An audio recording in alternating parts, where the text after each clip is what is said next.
नमस्कार मित्रांनो, पोर्चुगलच्या ह्या सिटी ओपोर्तोमधून तुमचं स्वागत करतो मी एका नवीन व्हिडिओमध्ये। तर आज मी आहे ओपोर्तोमध्ये आणि माझ्या पाठी तुम्ही बघू शकतात एकदम सुंदर अशी सिटी आहे आणि आज ओपोर्तो एक्सप्लोर करणार आहे। तर लेट्स गो। तर आपण जाणार आहोत त्यांचं रेल्वे स्टेशन एक्सप्लोर करण्यासाठी आणि रेल्वे स्टेशन त्यांचं जे आहे ते खूप पॉप्युलर आहे, फेमस टुरिस्ट डेस्टिनेशन आहे आणि आता आपण तिकडेच जाणार आहोत। पण तुम्ही बघू शकता टुरिस्ट किती येतात इकडे ह्या सिटीमध्ये। सिटीचा जो व्ह्यू आहे तो एकदम सिनरिक आहे, म्हणजे एका सिनरीपेक्षा कमी नाही आहे असं मी सांगणार। आणि इकडे मार्केट होतं, मार्केटमध्ये किचन्स, की रिंग्स हे सगळं विकण्यासाठी होतं। आता समोर जी तुम्हाला स्ट्रीट दिसते ती ओपोर्तोची सगळ्यात जुनी स्ट्रीट आहे, म्हणजे जेव्हा ओपोर्तो सिटी जेव्हा बांधण्यात आली तेव्हा हा सगळ्यात पहिला जुना रस्ता होता आणि इकडूनच स्ट्रीटवरती साईडला बिल्डिंग आल्या, घरं आली आणि असं हळूहळू ही सिटी डेव्हलप झाली। आणि आता तुम्ही बघू शकता सिटी किती सुंदर आहे ते। तर तुम्हाला आता मी त्यांचं ट्रेन स्टेशन दाखवणार आहे, proper train station, underground railway station आहे। हे बघा माझ्या पाठी त्यांचं रेल्वे स्टेशन आहे। तर आता आपण रेल्वे स्टेशनमध्ये जाणार आहोत आणि हे रेल्वे स्टेशन एकदम फेमस टुरिस्ट डेस्टिनेशन आहे। ट्रेन पण इकडून सुटतात, पण हे मला म्हणाले की फेमस टुरिस्ट डेस्टिनेशन आहे। तर आपण बघूया का ते। So now we are with the local here from Portugal. Obrigado. Hola, hola. Can you tell us a little bit about this railway station? What's this like? Why there are so many tourists here? It's an important point in the Porto city. Why is it so famous here? I don't know. Oh my God! This local is not good for business. This local is not good for business. So Portuguese people should avoid him. He's not making money. तर railway स्टेशनमध्ये आतमध्ये मी तुम्हाला दाखवणार आहे। आतमध्ये ह्या लोकांनी इकडे टाईल्स लावलेले आहेत। तुम्हाला माहिती असेल पोर्चुगलमध्ये ऑलमोस्ट सगळ्या घरांच्या बाहेर टाईल्स असतात। त्याचं कारण हे आहे की त्यांच्या टाईलचा बिझनेस जेव्हा चालू झालेला तेव्हा ते प्रमोट करण्यासाठी त्या लोकांनी सगळ्या टाईल्स एकदम स्वस्तात दिल्या आणि लोकांनी टाईल्स घराच्या बाहेर लावल्या। तर ह्या आतमधलं तुम्ही व्ह्यू बघू शकतात। स्टेशन अगदी 400-450 वर्ष जुनं आहे, त्या लोकांनी मेंटेन केलेलं आहे आणि साफसफाई, स्वच्छता वगैरे खूप चांगली ठेवलेली आहे।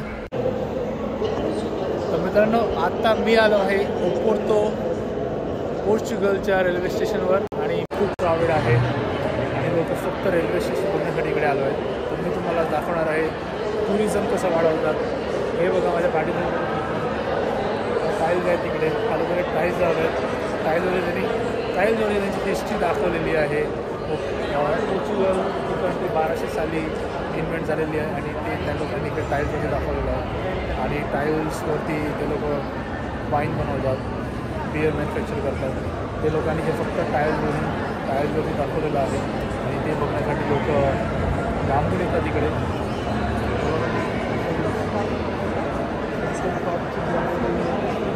त्यांची वाईन बनवण्याची काहीतरी प्रोसेस आहे ते त्या लोकांनी टाईल्सवरती दाखवलेलं आहे। आणि जॉन यांचं किंग आहे, 1200 साली जेव्हा पोर्चुगल इन्व्हेंट झालं तेव्हा यांचा किंग होता, किंग जॉन।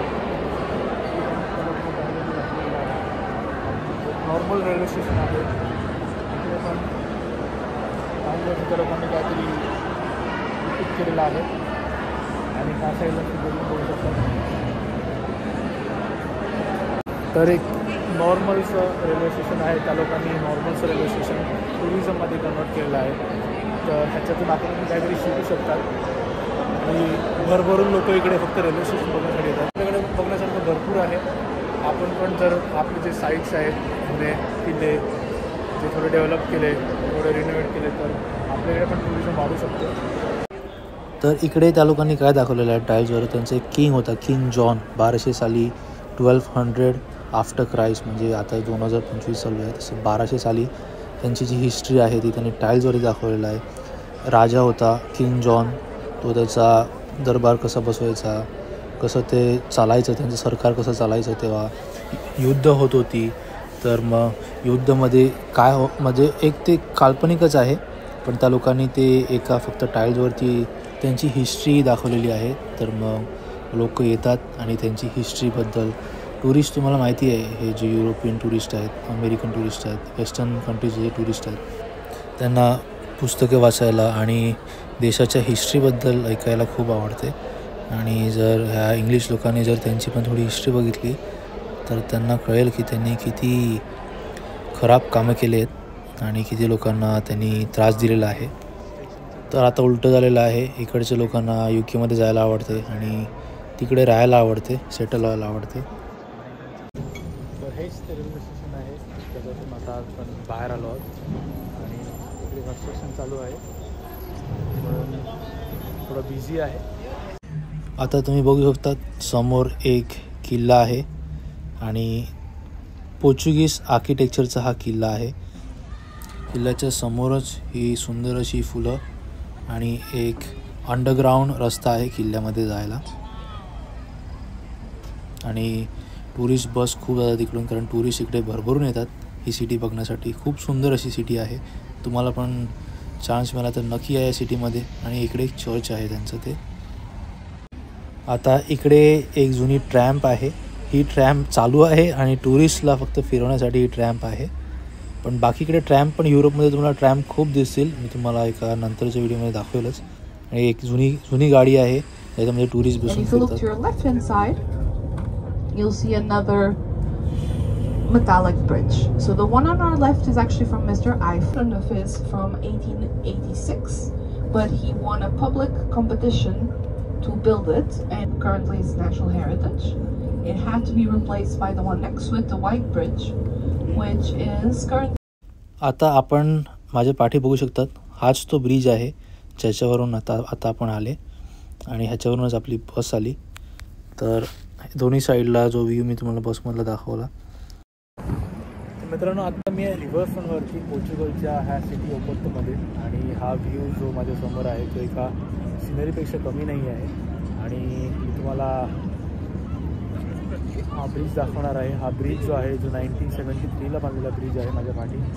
आणि हा ब्रिज डबल डेकर आहे. खालतून वाहनं जाऊ शकतात आणि वरतून ट्रेन जायला ब्रिज आहे, ट्रेनचा ब्रिज आहे. आणि हा ब्रिज जेव्हा बांधला तेव्हा ह्याच्यासारखा ब्रिज नव्हता. हा जेव्हा 73ला बांधला, 1973ला जो ब्रिज बांधला त्याच्या अगोदर असा ब्रिज नव्हता. त्याच्यानंतर आता भरपूर झाले. आणि मी तुम्हाला आणखी दाखवणार आहे. हे पोर्चुगलची वाईन जी आहे ती एक्सपोर्ट होत आहे शिप्समध्ये, कंटेनरमध्ये. तर आणि हा समोरचा व्ह्यू बघा रिव्हरफ्रंटचा, जबरदस्त व्ह्यू आहे. आणि इकडे ट्रेनसारखं रेस्टॉरंट आहे, ट्रेन थीमचं एक रेस्टॉरंट आहे. आणि वरती तुम्ही पाहू शकतात रोपवे आहे जे तुम्हाला वरून घेऊन जाते. तिकडून ते खालती फुल तुम्हाला पूर्ण सिटी दिसते तिकडे. त्याच्यानंतर इकडे शॉपिंगचं भरपूर काही आहे. तर मी मला एक आयडिया दाखवणार आहे शॉपिंगचं. युरोमध्ये काय काय भेटते ते मला दाखवणार आहे. आणि कलेम माझ्या पाठी तुम्ही पाहू शकता. कलेम जे आहे ते वाईनसाठी फेमस आहे. तर इकडे €1 सगळं की चेंज, फ्रीज, मॅग्नेट आणि त्यांचे ॲक्सेसरीज हे सगळं विकण्यासाठी होतं. जास्त टुरिस्ट इकडे गर्दी आहे कारण स्वस्त आहे. €1 आहे. हे लोक पण गरीबच आहेत. एवढं त्यांना पेन्शन भेटते म्हणून हे लोक फिरायला येतात. नाही त्यांच्याकडे पण काहीच नाही आहे. आपल्याकडे तरी सेविंग असते, त्यांच्याकडे तर काहीच नाही आहे. इकडे एक गोष्ट मी नोटीस केली, मी जिकडे फिरतो तिकडे एक गोष्ट नोटीस केली, एक कॉमन गोष्ट आहे. चायनातली लोक खूप फिरत आहेत.